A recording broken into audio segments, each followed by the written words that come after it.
Welcome back to our life. Beginnings and always.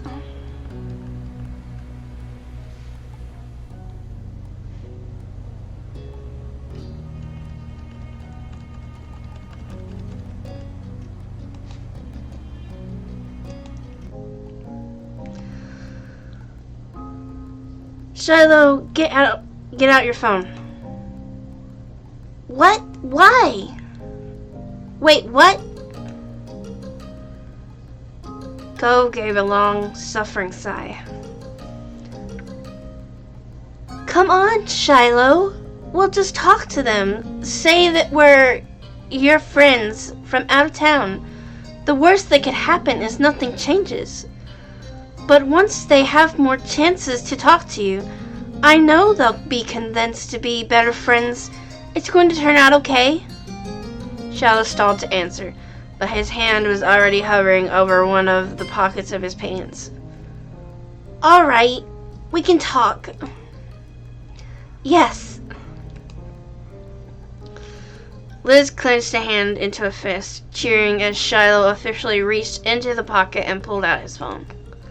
You noticed it was the same type of model as your own, but his had a red case around it. The screen lit up and Shiloh requested a video call with some number in his contacts. None of them on the list had names. He must remember what number belongs to what person. He inched closer to the three of you so everyone can hear better. Vaguely, you wondered how this looked from the outside. 4 teenagers on the verge of adulthood hanging out on a old playground, all huddled up around a single phone. Strange, suspicious.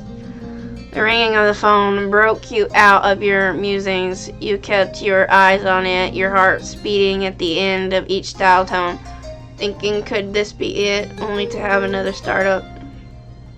It had been ringing for a while when you started to think of what Cove said about all of you watching as Shiloh talked on the phone. Maybe even that wouldn't happen. Shiloh could sense the awkwardness in the air, smiling to try to dispel it. This isn't normal. Don't worry. Just as he said it, the call ended, not even going to voicemail. Shiloh clicked to redial. He never answers on the first call. He always does on the second. That's how he is, at least with most people. There are exceptions. You, Liz, and Cove furtively shared ambiguous looks. None of you wanted to accidentally discourage Shiloh. Then you focused on the phone again as it started to ring once more. The jingling suddenly cut off in the middle, followed by faint sound of white noise. With a big smile on Fletch's cheeks, Shiloh brought the phone up to his face. A voice, low and groggy, came rasping out of the speakers. Hello? Shiloh, on the other hand, was much more chipper. Hi!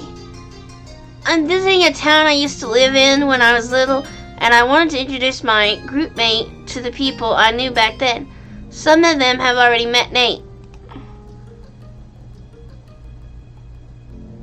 Can you say hey to them too? And with that rushed introduction, Shiloh stuck the phone out towards Cove, gesturing for him to greet the person on the other end.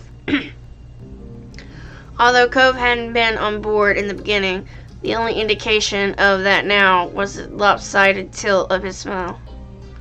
He turned his gaze down to the screen, opening his mouth to speak, only to stutter to a complete stop. Huh? All Cove could do was sputter and gape at the screen. His reaction had Shiloh's brow crinkling in worry.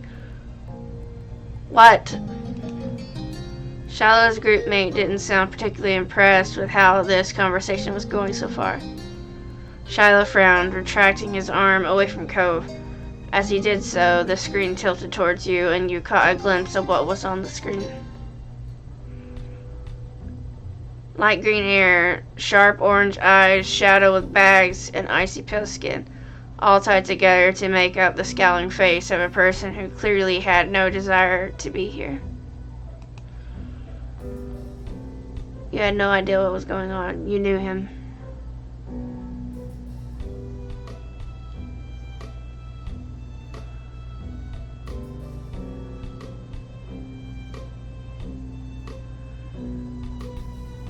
You knew him.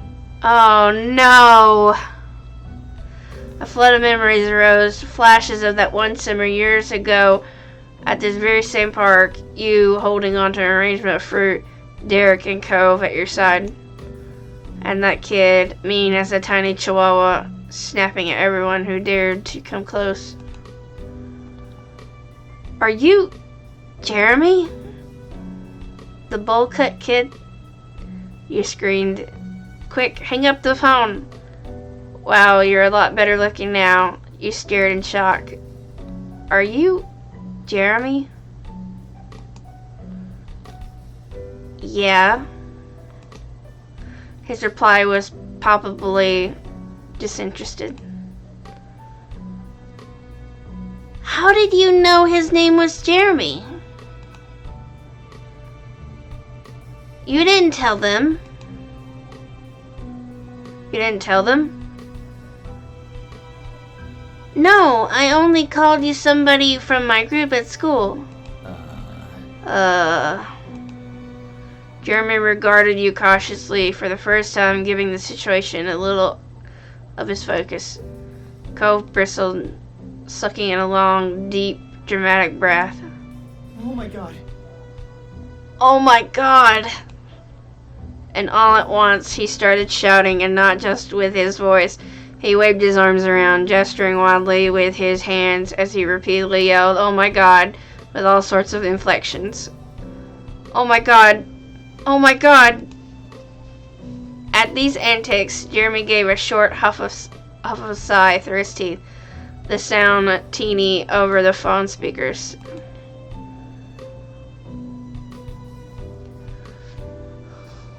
What is this, Shiloh? Are you trying to make me suffer? Are you still mad about what happened at the amusement park? I was on your side, you know. Liz, who had been entirely lost the whole time, finally spoke up. Huh? What happened at the amusement park? But no one paid that question any mind. I don't know what's going on. Have you met each other before? Nope. It was an immediate reply from Jeremy, but then those stinging eyes squinted. Wait. There was a flash of recognition there as he leaned his head forward and scrutinized the both of you. His already wide frown somehow found a way to grow deeper at his realization. Oh, it's you people. Again. Oh, it's you people again. He looked from Shiloh to Cove and then to you. You could tell he was carefully putting his thoughts together. Sorry. I have no idea how you people got in contact with me or what Shiloh has to do with this, but, sorry. What? Jeremy sighed again. His gaze rolled over to Cove. I don't remember exactly what I did or what I said, but I do know what I was like as a kid. And really, that's all I need to know. Well, okay, but who is that apology for? It better be for me and Jamie. He spoke sternly, though there was no hiding the shakiness present. That didn't matter. Cove coming to your defense by confronting Jeremy brought a warm smile to your face. Jeremy, on the other hand, continued to be unimpressed. The corner of his lip twitched. I didn't need to know what the teenage guy equivalent of a smooshy squeak is, but now I do. Thanks for that. A small offended noise escaped Cove. Unfortunately, it was also squeaky sounding. His face immediately burned red with embarrassment. Hey! That's my squeak toy you're talking about. You laughed. What a perfect description. Cove's exactly that. That's it. You better not step foot in this town again. You didn't say anything.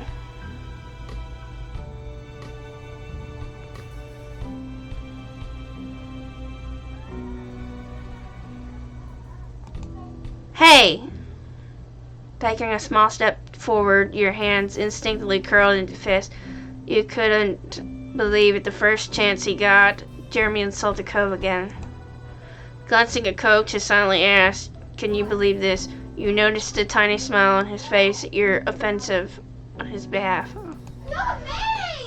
Jeremy didn't react at all. He continued watching the 4 people on the other end of this unwanted call, lackadaisically. Whatever.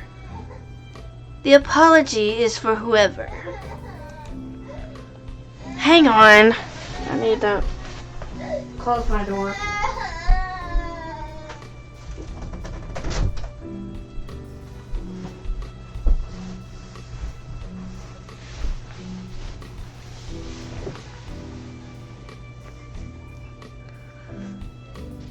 Anyone who had to deal with me back then, they weren't having a good time. He shrugged. Jeremy's focus cycled from you to Cove and back again. I kind of remember what happened, I think. You were sensitive, and you didn't have much patience for me. That makes sense. Jeremy tilted his head Cove's way and then yours respectfully. Amazed, Cove took a few processing moments before he could respond. He blinked and rubbed the back of his neck. Oh, thanks. I mean, it's no problem. You just looked away. I still got my eyes on you. You're lucky you're not here in person. I accept your apology. Thank you, Jeremy. This is honestly incredible. Okay, then. I accept your apology. Thank you, Jeremy. This moment was the absolute last thing you had expected today, but you couldn't help but be pleased it happened.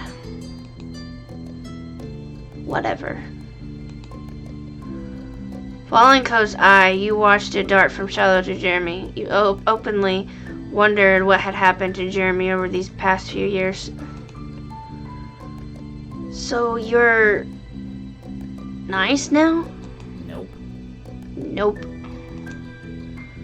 I don't throw tantrums or pick fights anymore, but I'm not nice. Jeremy shook his head in disbelief. That squeak toy comment wasn't a compliment, you know. I don't have the energy to get angrily worked up like I used to as a kid. It's all pointless anyway. Now I'm just miserable. His tone was even grumblier than usual, and dragged the syllables out on the last word for extra emphasis. Oh. An awkward laugh escaped Shiloh, then his mouth pulled into a demure smile. Don't let what Jeremy says about himself get you too down. He's got people who care about him, and make sure he's okay, like me. Don't listen to Shiloh. It's nice you're looking out for someone else, Shiloh. I don't really care if Jeremy is sad or not. I'm still not over the fact that the two of you actually know each other. I didn't say anything. It's nice you're looking out for someone else, Shiloh. Shiloh blushed at the compliment, while Jeremy fixed you with a blank stare. Thanks, Jamie. Okay, seriously, how long am I meant to be out of the loop here? Her expression twisted in frustration as Liz rubbed her right temple. Why am I the only one who doesn't know this kid? Shiloh goes to school with him, that's fine, but how'd the two of you meet him and I didn't? You tried to explain. You hoped someone else would deal with that. You tried to explain. You were there, I think. He was around town one summer, maybe 5 years ago. Is that all? While Liz seemed a bit underwhelmed, Shiloh appeared to be utterly amazed. You had to hold back a small laugh. Really? You knew Jeremy as a little kid. What was he like? I've only known him for 1.5 years. Well... His voice immediately hushed into nothing. You could see Cove wince just thinking on those past encounters. You reflected on that as well. Actually, Cove does a good Jeremy impression. Why don't you do that instead?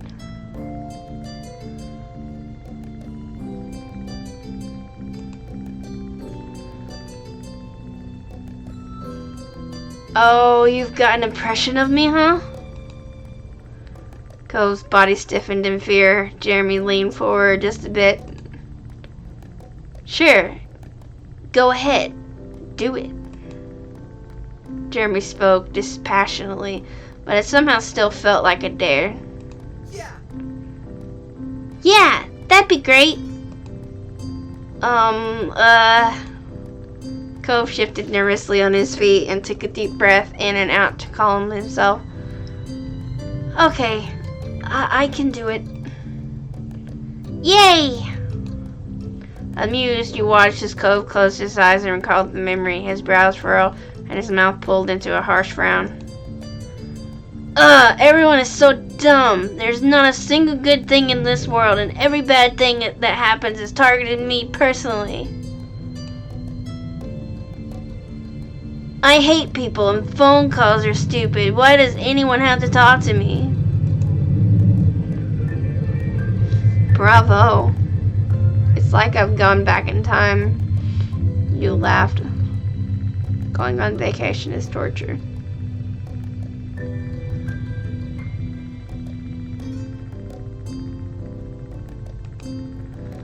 You couldn't help yourself joining in. The shrill tone to your voice broke Cove into a fit of laughter. Going on vacation is torture. Jeremy's expression didn't give away a single sign of what he meant have been thinking. He stared blankly for the duration of it all. Yep, that sounds about right. That would be awkward. I could probably try to do an impression of what I remember you being like back then, but it doesn't seem like you've changed much. I don't want to make you cry. That'd be awkward. You could feel Cove bristling next to you as Jeremy spoke so matter-of-factly it was hard to tell if he meant to be rude or was just making an honest assessment of Cove. Either way, you could tell that your neighbor was taken aback by how Jeremy quickly turned the tables on him. At that confirmation, Shiloh burst into uncontrollable laughter. Even when he calmed moments later, gasping for breath, there was still a wide grin plastered on his face. I can't even imagine Jeremy being like that. I can't imagine him not being like that. They both chuckled again, Cole's mouth pulled into a bent smile. I mean, Jeremy hasn't made fun of my eyebrows once this whole conversation. Unbelievable. Huh. Jeremy blinked and focused all of his attention onto Cove. His eyes unmistakably narrowed in on the eyebrows. He didn't say anything at first, and then his words came out in a mumble. That makes sense. I guess insulting eyebrows was just what I did as a kid. What does that mean? What do you think it means? You weren't the only kid in the world with bad eyebrows, and you're not the only one I picked on for it. Seriously? I wasn't? You couldn't help yourself, could you? Nope. Wow. So what made their eyebrows bad? Are you curious if yours are better? By terrible eyebrow standards, at least? No. Sigh. Incredulously, Cove looked from Jeremy to you and then back to him again. You had to question if you heard that right. He spoke the word sigh instead of actually sighing. Noticing the reaction, Jeremy sighed for real, but he continued on to answer Cove's question. The guy has particularly odd hair coloring, white hair, but only on the top of his head. Every other strand on his body is dark brown, including his immensely bushy eyebrows. He was born that way. It's not dyed. So you were the scarred boy with dumb, wavy eyebrows, and he was the white-haired boy with stupid caterpillar eyebrows. Ow. Unexpectedly, a loud gasp came from Shiloh at that description. No! You picked on Pran for his eyebrows? I did. I'm sure you find that hilarious. No! That's not very funny. So he said, but Shiloh was smothering laughter. The unconvinced note in Jeremy's voice didn't surprise you. Okay, wait, give me a second. Let me just... Jeremy rolled his eyes in the slowest, most exaggerated way possible. When he made a complete circle, he spoke flatly, while Shiloh broke into a fit of giggles. There. Who's Pran? Shiloh knows him too? Well, Jeremy and Pran have known each other for a long time. They managed to go to the same boarding school later on. I met them both there in the spring of last year. We're all group mates. Jeremy's gaze slid away from Shiloh. He looked somewhere between you and Cove. Pran and I met about 4.5 years ago, back when I was still an intolerable brat, and Pran was meek. You can only imagine how amazing that combination was. Yeah, it must make those group meetings awkward. Nope, somehow, some way, for some reason, Pran chose to stubbornly stick with me for as long as we've known each other. He's my best friend. What? It's surprising, I know. I have a best friend, and it's the caterpillar brow guy, of all people. But I guess things balanced out in the end. Pran's timid nature is good and dead. He grew up to be colder than even me. I'm mopey and he's broody. A perfect match. 2 peas in a ruining everyone's life pod. gross. Don't quote Everett.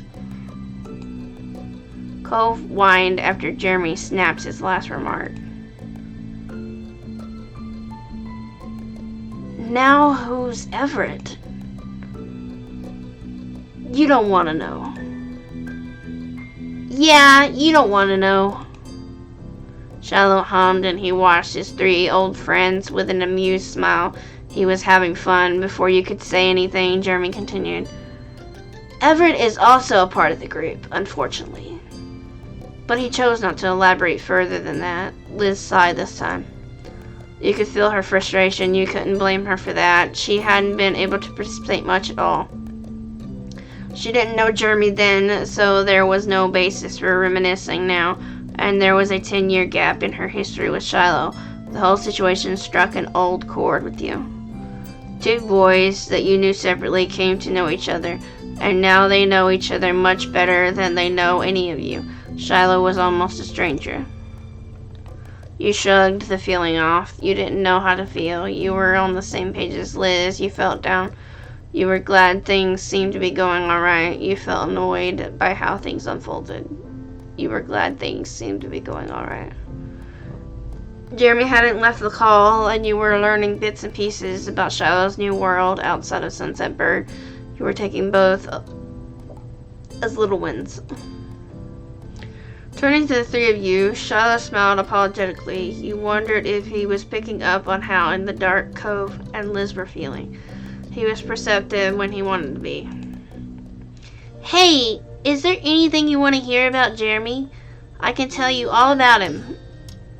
We should get to know each other better. Don't do that. It'll be okay. Jeremy whined, but Shiloh brushed his complaints off. He remained happily focused on the rest of you, and Liz seemed to perk up at the conversation shift. That sounds great. We should get to know Jeremy.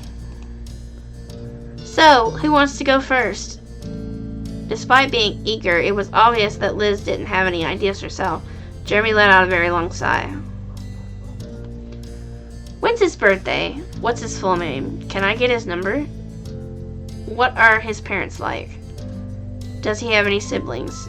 Does he have any hobbies? I don't have any questions. Is he single? What did happen at the amusement park? What happened to his bowl cut and glasses? How tall is he? Is he doing well in school? What did happen at the amusement park? Oh. I don't actually know. I can only think of one time when we were both there. I'm not sure what part he's talking about, as far as I could tell. I didn't do anything to upset him, and I know he didn't do anything to me. Sigh. That's what you're going with, Shiloh? Jeremy, what happened? I'm not gonna tell you. It's humiliating. And Shiloh knows I'm not gonna say anything. It's why we won't explain either. For several quiet moments, everyone stared at Shiloh and Jeremy in confusion. Shiloh had a similar look on his face before averting his eyes. Sorry, I can't help you with this one, Jamie.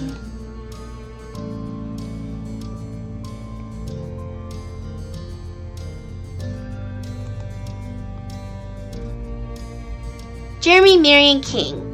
Isn't that neat? Why do you even want to know that? Are you planning on stealing my identity? That got a laugh out of you, Jeremy sighed. You can have it. Okay. Does he have any siblings? No, Jeremy is an only child. He doesn't have pets either. Although Pran spends almost no time with his own family and a lot with Jeremy's, it's kind of like a sibling relationship. Don't bring Pran into this awful thing. Okay. Does he have any hobbies? Reading and crafty handiwork type of stuff. Oh, and archery. Jeremy is really talented. Seriously? That's really cool. Jeremy scoffed at the compliments. He clearly wanted to move on from the conversation. What's his birthday? May 4th. He's a Taurus. Jeremy refused to comment on that. Instead, he rolled his eyes. How tall is he? 5'5". He's kinda short. What are his parents? Is he doing well in school? Yeah, Nate is still doing the best, but Jeremy gets respectable scores. Or unless, by doing well, you mean to ask if he's having a good time or making friends, then in that case, no, he's not. You weren't sure how to respond to that at all. Glancing back at Jeremy, he rolled his eyes.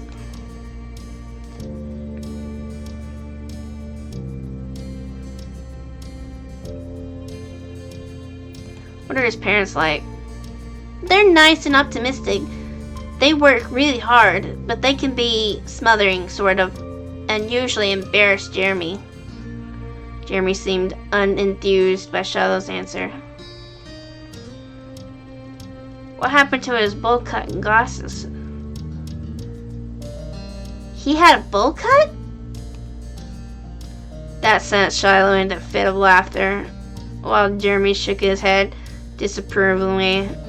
Through chuckles, Shiloh continued with his best guess. His mom and dad probably decided that back then and now he picked, or they developed new tastes over the years.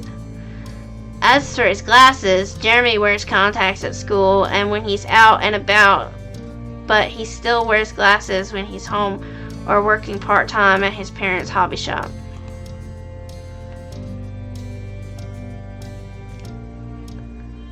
That's everything I can think of. Cool. Thanks for asking. Cove, do you have any questions for Jeremy? Stunned, it took Cove a moment to recover from being put on the spot. But ultimately, his eyes shifted from Shiloh's and locked with Jeremy's. They remained like that long enough that it was as if they could speak telepathically. Alright, yeah, I have a question, but Shiloh can't answer. Fine, ask me. Let's get it over with. What do you think of me? Even if you don't think I'm tough or something, Do you still feel like I'm stupid and wrong about everything?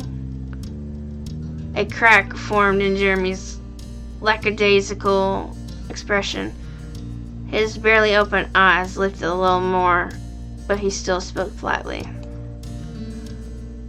My opinion on stuff is basically the least important thing you could ever worry about.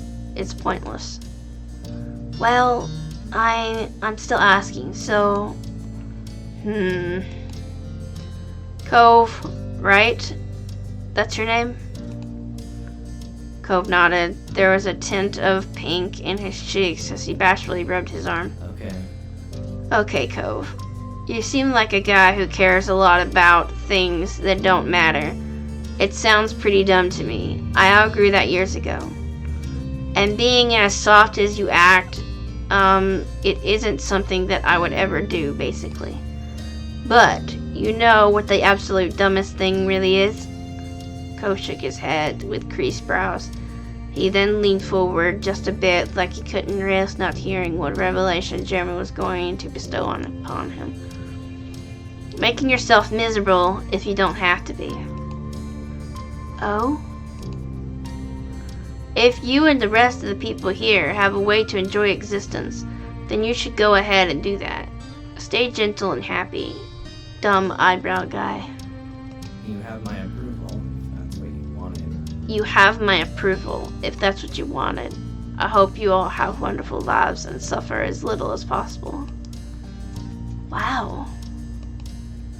The word tumbled out softly. Cove was earnestly amazed by Jeremy's words. Thank you. Thank you. You know what's not gonna make you stay happy? What? Talking to a downer like me. So really, you should end this conversation right now, and none of you should ever call me again for the rest of our lives. That sounds good. Can I hang up already? Wait, Jeremy. I can't never call you again? Shut up, Shiloh. Unfazed, Shiloh laughed with a tilt of his head. Building something good up only to try undercutting it. That's the Jeremy I know. Sorry. The world dripped with sarcasm and was accompanied by a smirk. It was the first time you saw him smile this entire time. Cove piped up meekly, an awkward smile of his own on his face.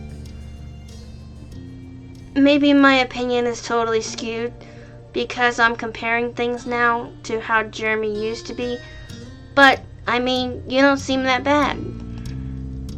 What? Cove needed to look away from Jeremy's painfully sharp eyes to finish his thought. I'd probably be okay with talking to you again. Sigh, come on, you can have standards. I want to keep talking with Jeremy too. Yeah, Cove, he's pretty cute. I'd be fine with ending this call now. I do think he is that bad. You had no comment. I want to keep talking with Jeremy too. Jeremy groaned loudly at your acceptance of him. Your smile only widened in amusement, and Liz clapped her hands. Wonderful! Good. Now that we're so much closer to this Jeremy kid, I think we can all get along together and be friends. Friends? Jeremy repeated the word back like it was a foreign phrase he genuinely didn't seem to understand. That's right. If we keep working on it, I don't see why the five of us can't be friends. He stared at Liz incredulously for several moments, her expression twisted into fresh confusion of her own. Okay, 3 things. First, I already have one whole friend, and that's one more than enough. Second, I still don't know who you are. Did you even say your name at any point? And most importantly, third, one of the people in this friendship is Shiloh Fields. He and I aren't gonna be friends. Why not? And I'm Liz, by the way. Because he's Shiloh. Our relationship is already as good as it is ever gonna be. He mercifully leaves me be most of the time, and on the weird occasion where he needs something, I just get it over with. Oh, you dyed your hair red. Fancy gun. Careful.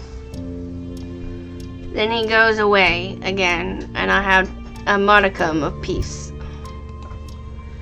You know how it works, right? You're in it with me. We have the best arrangement possible with the way it is. Jeremy looked to Shiloh seriously to back up the validity of their relationship, but Shiloh shook his head with a laugh.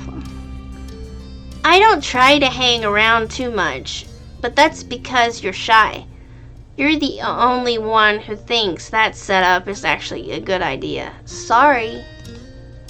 Jeremy turned his face to the side and let out another exaggerated sigh.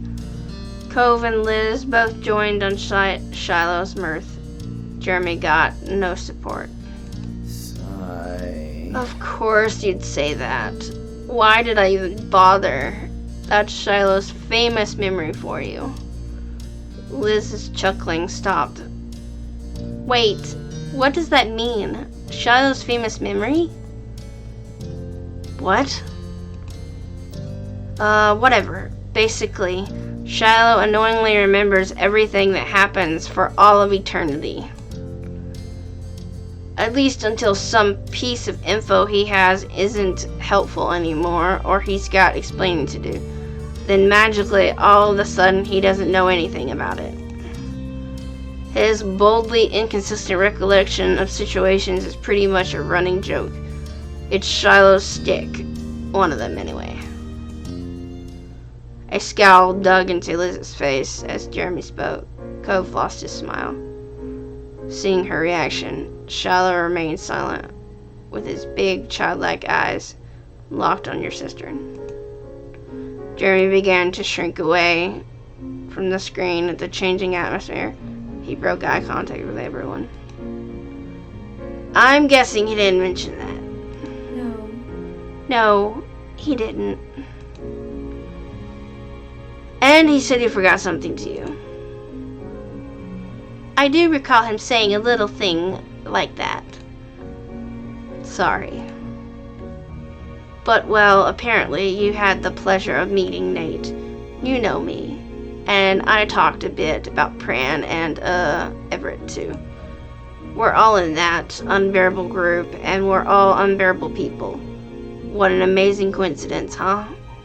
What we're about is kind of hard to hide. I'm gonna go now. I don't want to be the fifth wheel to your own little group. You three people have a good day, I guess. And Shiloh, I'll see you back at school. Bye. Bye. Jeremy promptly ended the call. Just as people had begun to warm up to him, he accidentally found a new way to ice the mood again. Shiloh, now averting his own gaze, put his phone away and chuckled. So, I knew that Jeremy didn't think highly of me, but it's even worse than I thought. That's really sad. Shiloh. Her firm tone immediately brought Shiloh's focus back to her. Once she got his attention, however, Liz's voice became small. When we first met you in the city, did you know who we were? Did you pretend not to recognize us? The two old friends watched each other for a beat, but ultimately, Shiloh closed his eyes with a lopsided smile. Oh, Lizzie, you've got to know I could never really forget you. Liz was speechless, but it wasn't quiet. Cove couldn't stop himself from shouting out. Oh my God! You were lying to them. Lying is a strong word. I was, improvising. That was cruel, Shiloh. Yeah, that makes way more sense than you not figuring it out. You didn't really mind, but were instead concerned about why he felt that was the best option. You're such an asshole. You smirked and thought Shiloh was pretty bold. You didn't have any idea what to say to that. That was cruel, Shiloh. Frowning, you crossed your arms and waited. He hurt your feelings, and he continued to hurt you by not even acknowledging that you spoke. That entire conversation where you found each other again was all a lie. The thought of it made your chest tighten and your heart feel heavy. Go home, Shiloh. Or go to my house and wait there until we can send you home. Alright. Okay. With his shoulders dipped and head low, Shiloh obediently left the park alone. After he disappeared up the road, Liz sat her butt down right into the sand, with no concern for how dirty her dress might get this time. You went after Shiloh to comfort him. You went after Shiloh to just talk to him. You crouched down with your sister. You can go. We're done. Cove shared an unsure look with you. She wanted to be alone, but this wasn't the time for that. We're not going anywhere. Accepting that you were going to be here for this, she let out a groan. At the same time, Liz pulled the sides of her hat down, gripping it tightly in frustration. I can't believe he pretended he didn't know us. Since when was Shiloh too good to catch up with acquaintances? It's infuriating. Am I an idiot for thinking we could talk? You wrapped your arms around her. You leaned against her. You took her arm. You watched her cautiously. You wrapped your arms around her. You wiggled closer and pulled your big sister into a hug from the side. You continued to hold on even when she didn't let go of her hat. No, you're not an idiot. He's the idiot. Shiloh lied to us. That's not your fault. No, you're smart and talented and amazing. Liz, I'm so sorry. Shiloh lied to us. That's not your fault. Seriously, he's a tool. Fine. I know. I shouldn't care. It doesn't matter if one person doesn't want to be my bestie. He's not the greatest man on earth. I'll be fine. But I brought him here all the way from the other side of the state, and I don't even know why he did any of this. Liz finally removed her hands from the brim of her hat in order to rub at her temples instead. It blows. Cove snorted some nervous laughter at her unexpected phrasing. She didn't mind it. It's true, but you'll always have me. Say the word, and I'll force the answers out of him. I bet he's just intimidated by successful women. Liz, if we ever see that guy again, I'll hurl him into the ocean. We'll have so much fun without him. He has no idea what he'll be missing out on. I'm here for you, Liz, through thick and thin, no matter what. It's true, but you'll always have me. Thank you. Thanks, baby sister. She squished you tight and rocked you back and forth in a dramatic hug. You let out a Cove-like squeak. I love you. I love you too. And what is family for? Well, I thought it was for hogging the phone while growing up, but this works. She released you with a shaky, self-impressed laugh. Oh, and thank you too, Cove, for being around. We're going to officially be family one day, right? She shot him a wry smile, and he tensed up, face going red. He was willing to take her teasing if it made her feel better. Don't mention it. Good. Liz rested her eyes after those last couple words. It eased your heart to see her feel better. Cove let out a soft sigh of relief. Hey. Cove then brought his face close to yours so he could speak in a whisper. Are you okay? Are you okay? I know Liz, was his best friend. But you knew him, too. And you were there when he did his whole pretend improvisation act. Don't worry about me. I'm okay. I'm sad. I'm furious. I don't know how I feel. I'm sad. I'm sorry. He doesn't deserve to be gone for 10 years and suddenly mess with everybody's emotions. Cope ended his checkup by reaching over to pat you on the shoulder reassuringly. Your longtime neighborhood group sat together quietly in the sand, just enjoying the feeling of familiarity and support. You weren't entirely sure how much time passed, but you were eventually caught off guard by a soft call in the distance. In unison, the three of you turned your heads to the sound, and there, standing at the edge of the playground, was Shiloh himself. He waved. You moved in front of Liz protectively. You huddled closer to Liz nervously. You huddled closer to Cope nervously. You flipped him off. You froze in place. You simply waited there. You had finally thought it was going to get better, and now he had to reappear. You got a lot of nerve, Shiloh. It's a good thing your name is Fields, because I'm going to put you in the ground. No one wants you here. Do you have something to say? I will punch you in the face. You didn't speak.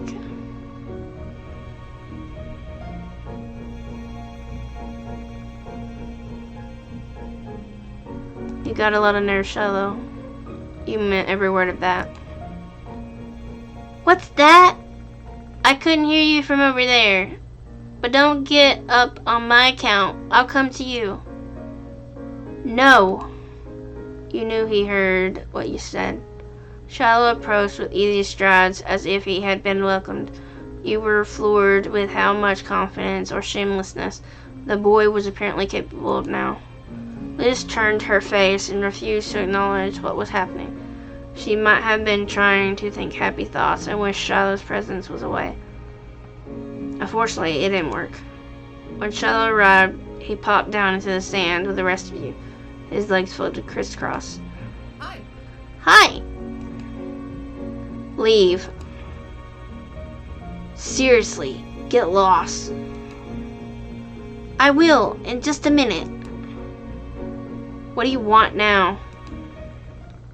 Well, I figured you want to talk to me after you had some space. I ought to let you do that, even if you're gonna yell at me. Liz finally faced him to be free to snap at Shiloh with full force. And why in the world would you think that? Unfazed, Shiloh looked back at her softly. You haven't changed that much, Lizzie. You're the one who found me online when I brushed you off earlier this summer. When have you ever preferred leaving something unresolved in the end? You didn't even get a chance to make me explain why I did it. I bet you're dying to do that. Liz ground her teeth, quietly fuming. Shiloh had called it right, and that sucked for her. Fine. I'll bite. Give me excuses. Well, mostly, it was really bad timing. I could have handled it a lot better if I had known I was going to see you that day, and if there wasn't a self-appointed hall monitor dutifully watching every move people made. And a hi, good to see you, gotta go was simply too much for your little heart to manage. Of course, the goal was to keep as much distance as possible. Admitting I was the guy you knew wouldn't have been helpful. So you can't stand us, and me trying to reconnect was just a huge pain for you after all. Amazing, wonderful, thank you so much for saying so. No, that's not it. Don't feel bad though. You're almost never wrong. Your older sister's brows twitched as she stared at Shiloh in tired disbelief. He smiled back at her brightly. I did it so this wouldn't happen. What? I dealt with that situation the way I always do, by saying stuff I didn't exactly mean, because it's just easier that way. You heard, Jeremy. It's what I'm known for. Sure. Right now you're mad that I pretended not to remember you, but if I hadn't done that, it would have been something else later on and we'd have ended up here still. Liz's anger became more and more difficult for her to maintain. It was soon replaced with a sad confusion. Then don't do that. Don't be like that. Why not be someone you're actually okay showing me? Shiloh chuckled uncomfortably and searched for a way to explain himself to his former idol. I wouldn't have made you sad if I could have avoided it. I mean that. I thought I could at least finish this visit without issues. Jeremy wasn't someone I expected to call me out. That's pointless to him usually. But I'm not going to be someone whose personality revolves around making you happy. No matter how much I follow others, it wasn't for them. Every decision was mine. I couldn't be in charge, so being a sidekick to the best option was something I did for my sake. I choose to let people be the boss when it's what I need, and I choose where to stop it. And the best I can do for you now is spare you from dealing with it. I'm not as earnest as you are. I'm not as nice as you are. I was always like that, even as a kid. Back then I wanted to fit in, even if it meant excluding someone else. If they were the odd one out, that'd mean I wasn't. Finding my place here got harder when Cove moved in. It was a good thing for everybody that I ended up moving myself soon after that. You were speechless. That's horrible. I knew it. I was sure you weren't being honest back then. You felt bad for him hearing that. Huh? Okay then. You didn't want to say it out loud, but you had always suspected that. I knew it. I was sure you weren't being honest back then.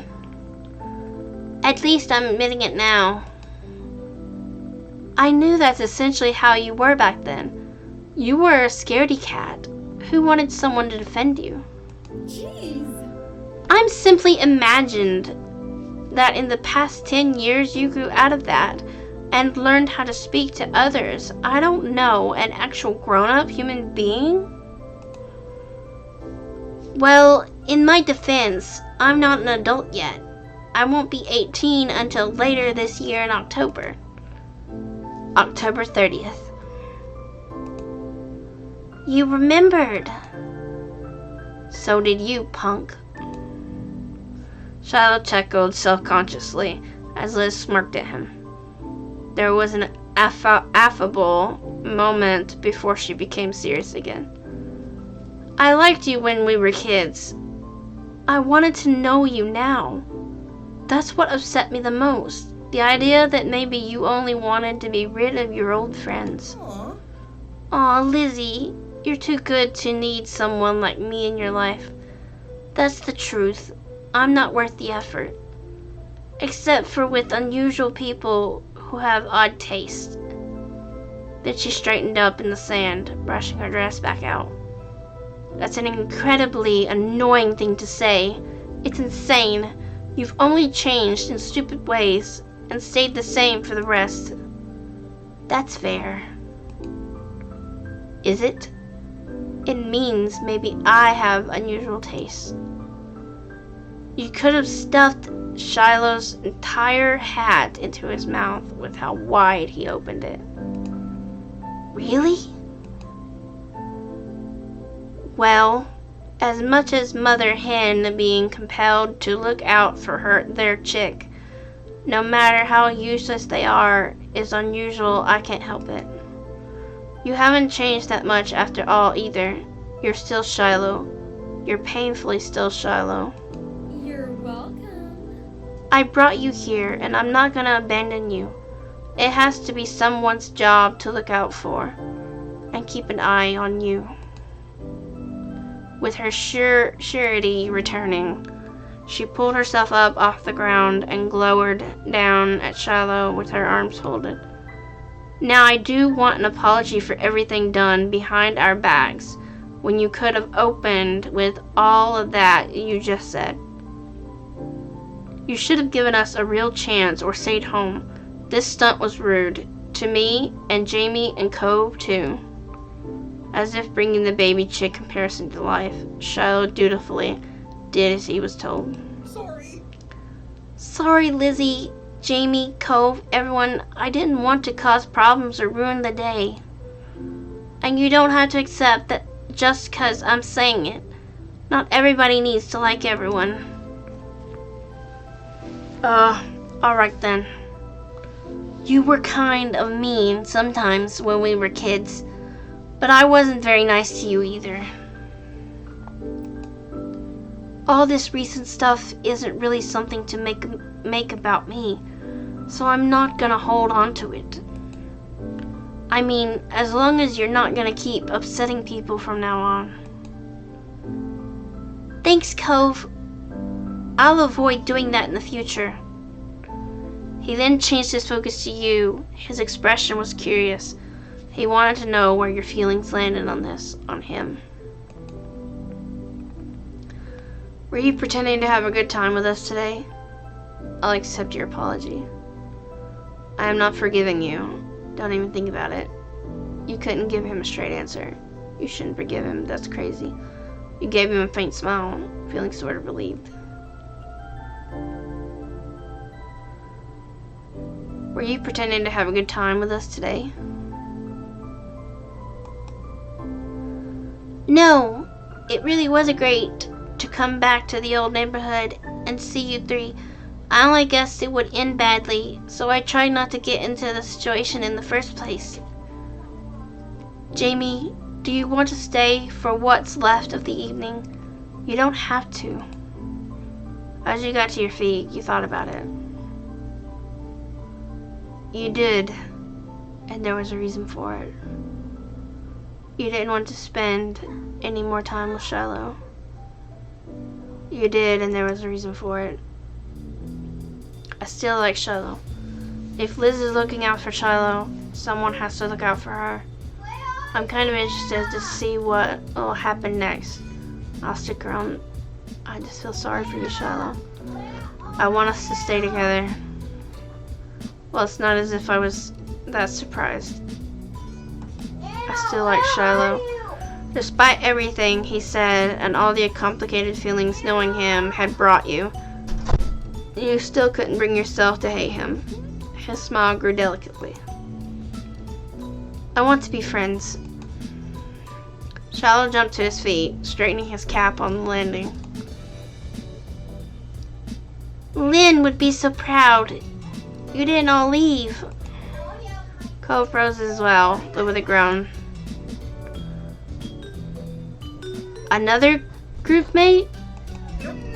No, he's our group supervisor. He's also friends with my mom.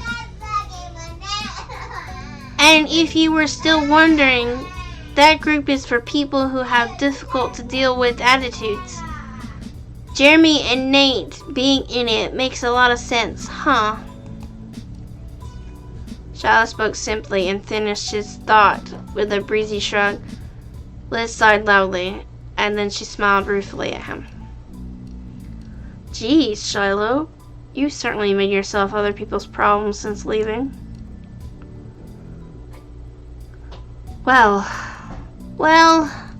now you all know me better, too. Thanks for sharing. A small smirk appeared on her face as she watched Shiloh. You didn't fail to notice the hint of sarcasm in her voice. And thank you, Jamie. How do you turn this on? Accompanied by a warm smile, Liz's tone was sincere. Can I keep hanging out with everyone too? Sheepish, Cove rubbed his arm. Liz's smile stretched into a grin at that news. Thanks for sticking around. Well then, what now? The four of you stared at each other in silence until Shiloh tentatively made a suggestion. Would anyone want to build a sandcastle? Would anyone want to build a sandcastle? That sounds ideal. Your older sister began to truly relax again, and you were glad to see it. Glancing at Cove, he nodded in agreement with Liz. Yeah, I like that idea too. It had been a long time since you last built a sandcastle together. You were already looking forward to burying your feet in the sand. Then we're all agreed. Come on, gang. Let's go play at the beach. The sun was far across the sky when the four of you trailed down from the park to the shore in comfortable silence. It was hard not to think back on how familiar it all felt. You never thought the four of you would ever be here together again. It wasn't long before you were sitting on the wet ground, busily pushing as much sand as possible into a lump. You all worked together quietly, but every so often a chuckle would drift through because of the castle's lopsided development. At one point, Cove stretched his legs out completely and the oncoming waves started reaching his toes. He initially was caught off guard and almost jumped into the castle, but ultimately didn't resist the water. After that, the group worked with purpose to finish before the ocean could tear it all down, though even still Liz ended up taking time to be particular about the castle's rudimentary design. Shiloh, of course, backed up all her plans. Cove was a dissenting voice, wanting to keep things more laid back. Things got pretty boisterous. Being there and doing this with Cove, Liz, and Shiloh, it felt weirdly different, yet also weirdly the same. So, what happened with the amusement park? You were pretending not to know, weren't you? Both you and your sister glanced at Shiloh, silently re-asking the question, under the weight of all three of you taking a turn to ask about it. Shiloh finally gave in. I might have an idea of what he meant. The thing is, there's someone we're both familiar with, and she asked Jeremy to the amusement park one time. He accepted, but just complained about it. So I suggested that maybe me and her should go together. Jeremy also agreed that it'd be more fun to go around the park with me. That's what he meant when he said he was on my side. She still went with him, and now Jeremy is embarrassed to admit, not that he was turned down, but that he was the preferred option then. It's hard to believe. Anyway, Jeremy could think that I'm mad I got passed over, but it doesn't matter if she said yes or no. All that counts is if she knows I'm totally there when she needs it. And she does. Sure, Shiloh. You're so reliable. I know, right? Okay, thanks for telling us. You're welcome. You're welcome.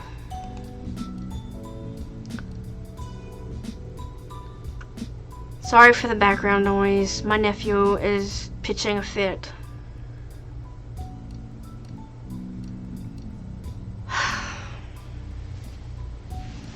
Why is my door open?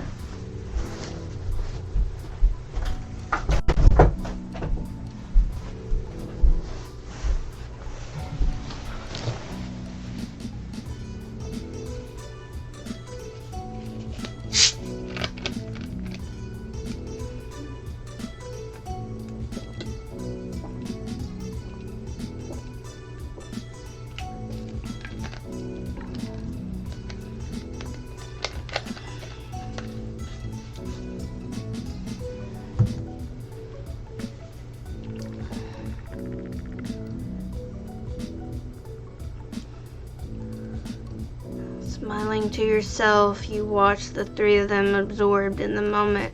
It was nice, and you hoped everyone else was having just as much fun. It was sort of incredible that you were able to have another evening like this in your life. And the feeling of odd serendipity wasn't only with Shiloh. You had also gotten a sort of closure with the old villain of that one summer long ago. Just like old times, the four of you stayed on the beach. until night fell and the moon was high in the sky. Then the time had come to say goodbye. Hey, that kind of rhymed. Shiloh needed to get back to his mom and back to where his life truly was now. Before leaving the beach, Shiloh pulled you aside and gave you his number, just in case you wanted to keep in touch. Liz already had it, though he wanted to give it to you personally. You weren't expecting that, but it was comforting to know that this didn't have to be a permanent goodbye. The four of you walked up the neighborhood street as one, tired smiles covering the familiar faces around you. The wind gently blew by, sand dragged behind you, and a hard-to-grasp feeling of contentment carried you through to the end of this road. It was a good night. After that, Shiloh disappeared from Sunset Bird once again, though this time it wasn't heartbreaking or hard to understand. This time it was just another part of life. And it helped that Liz had her own phone and laptop and could easily check in on him time to time. That was nice too.